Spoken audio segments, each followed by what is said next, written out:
I've always enjoyed watching movies, but I feel like there's a number of tentpole films I haven't had the chance to see.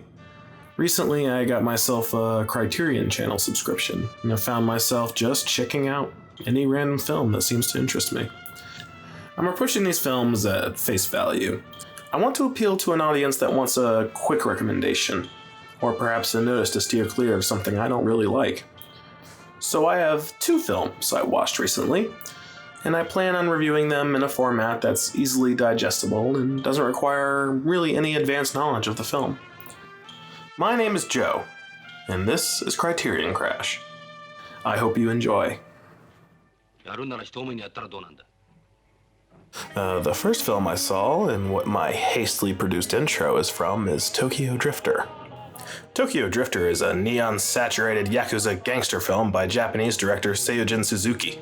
It came out in 1966.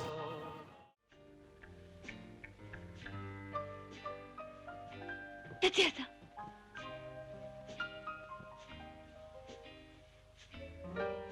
危ないことしないで。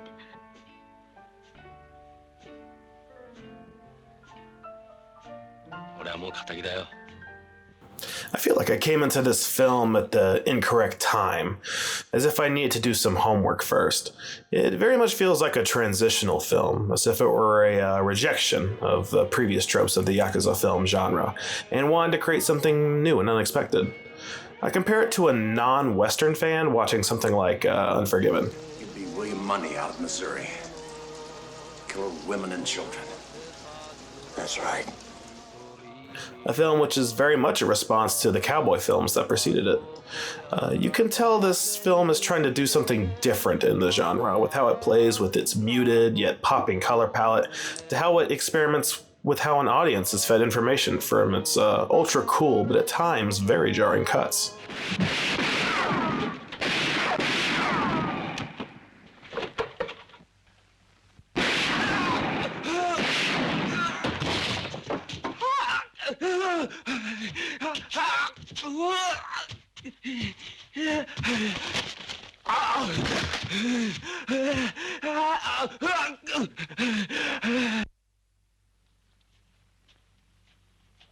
The story follows the titled Tokyo Drifter, an ex-Yakuza by the name of Tetsu who is trying to get free of his obligations that make him a criminal, while simultaneously living his dream of becoming a wandering sing-song drifter, apparently.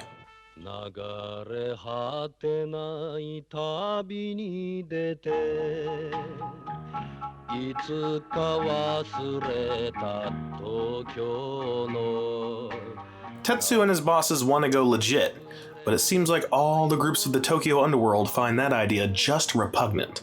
They want the group's property rights or something? I feel like this film shifts in tone after 30 minutes of posturing about all the betrayals and politics of the Japanese underworld. It takes a while to find its focus, and I think that's how it suffers. There's just too much dumped on you expositionally, while your attention should be settled on Tetsu and his musical wanderings.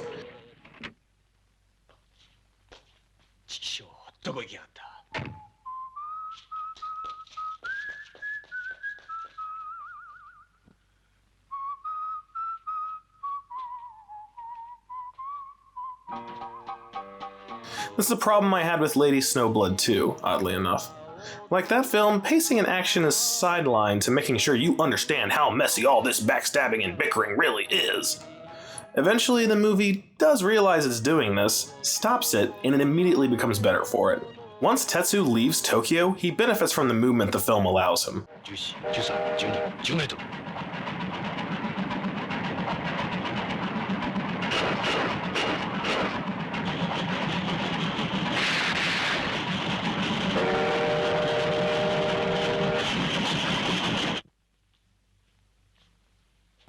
The other characters do too, having a lot of their motivations swing from the underworld politics to how Tetsu has affected them personally and what they want to do about it. This film seems like it wanted to be the lead-in to a series of connected films, like Zatachi or a Marvel film even. Yet there's just the one film, and the journey seems to go in a circle once Tetsu is forced to face an obstacle that brings him back. I think I would have preferred if he went in a straight line and continued that line with other films, but unfortunately that's not the case. There's just the one. As you can obviously see, the film is gorgeous. The film feels like someone did a John Wick fan art piece only using pastels and then dunked it into a jazz-saturated stage musical. I've seen a lot of people compare the stylings of the film visually to Quentin Tarantino, but I get more Wes Anderson vibes, especially with the stage-like setup of the sets and how centered a lot of the blocking feels. Overall, it's a really good film that requires a lot of attention at first, but then allows you to slump into its atmosphere and enjoy Tetsu's musical bound Ronin adventures.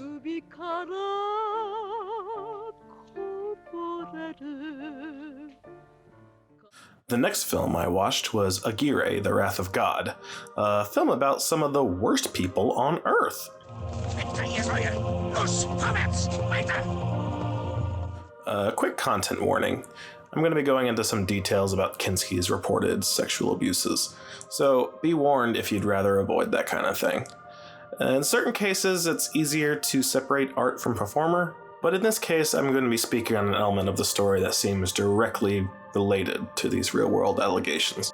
Aguirre is a German film about Spanish conquistadors, which was shot in English, but then redubbed in German, who are just making all sorts of bad decisions on the Amazon River. It was made back in 1972, which I'm sure is an era where crew safety and animal abuse laws weren't really considered in the creation of true art. So yeah, this production looks like an absolute nightmare. You can tell that everyone is just miserable, in character and out. It is directed by Werner Herzog, a man who says things like this. Did you see the Baby Yoda that was revealed in the pilot yet? I have seen it on the set, and it's heartbreakingly beautiful. After 35 years of knowing John Waters, I turned to my wife and I said to her, I have the feeling this man is gay. Nobody cares about my films. For example, what's... Look, you're bleeding. I think here somewhere, yeah. Look, I mean, somebody shot at you and created a wound in your abdomen. It's not significant. I would like to see the baby. And it stars Klaus Kinski, a scumbag who says things like this. 45 Jahre alt und von einer Analphabete muss ich mir so einen Quatsch erzählen lassen. Das ist eine Szene! Sie sind kein Regisseur! Sie müssen bei mir lernen! Nein, natürlich lerne ich nicht. Sie sind ein Anfänger! Natürlich bin ich ein Zwergenregisseur sind Sie, aber nicht ein Regisseur für mich! I honestly only know of Herzog through his reputation off-set, and I am ashamed to say that Aguirre is my first Herzog film. It is one of his most popular, though, so it makes sense that I start here. He has a lot of work in the documentary space I want to explore, especially what I've seen about depressed penguins. Dr. Ainley, is there such thing as insanity among penguins? I think if this film came out nowadays, reactionaries online would be whining about how political it is. Herzog wastes no time in telling you how he feels about colonialism, religion, race, and how all that harms the native people of the land our characters are destroying, and the slaves that they bring along the way to work through that desolation. And many times it feels like these voices are speaking directly to the audience, only for our main characters to cut them off by killing or ignoring them. Seuchen sind über mein Volk gekommen, Erdbeben und Überschwemmungen. Aber was die Spanier uns angetan haben, ist noch viel, viel schlimmer. Sie gaben mir den Namen Balthasar, doch mein wahrer Name ist Bruno Rimac. By his own words, Herzog is a very literal person. So at the most literal of interpretation, the film is about a man with a god complex and how that leads everyone around him to ruin. Despite this, I like how Herzog gives the conquistadors a reason to follow Aguirre. At first, he seems to have the rational approach on how the group should survive in the Amazon. He doesn't see the point in wasting time with Christian burials or saving people that are doomed by circumstance. It's a cold disposition for sure, but these are cold people, and Aguirre seems to be using his cruelty to help his comrades. Wir müssen versuchen, den armen Teufeln zu helfen, Aguirre. Du bist verrückt. Wir helfen denen nicht. Befehle gebe immer noch ich.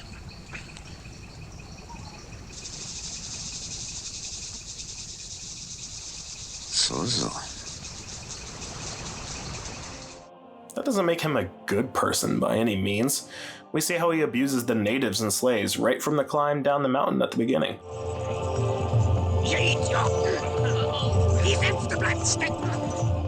I found myself completely glued to the screen watching these villains fall deeper and deeper into their self-made hell.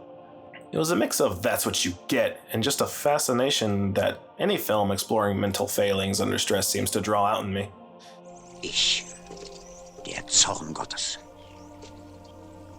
werde meine eigene Tochter heiraten und mit ihr die reinste Dynastie gründen, die je die Erde gesehen hat. Yeah, this scene is really weird in retrospect. Because of the actual sexual abuse Kinski is accused of committing on his daughters that was revealed after his death.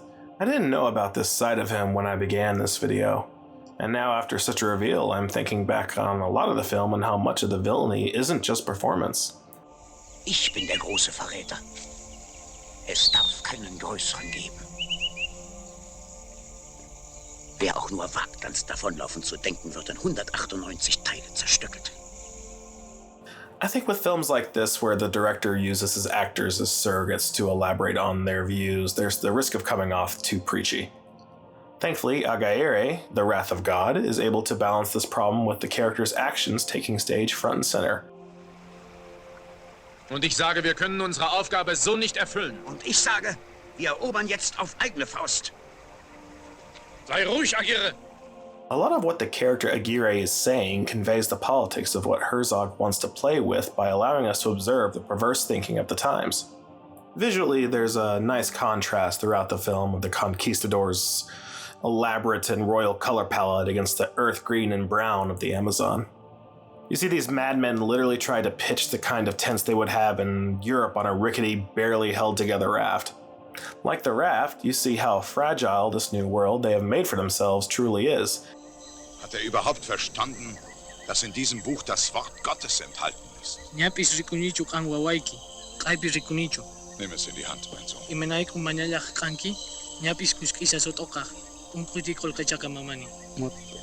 Sagt, es spricht ja nicht. It's definitely a mood piece, and you have to be ready to deal with a work that speaks truth to power on the devastating realities of colonialism. I wouldn't say I enjoyed the film, but it definitely engaged me into its world. So, that's my first video. Thank you all so much for watching, and if you'd like to see me give another Criterion film a shot, please leave a comment below. I'll see you all next time for Criterion Crash 2. Later.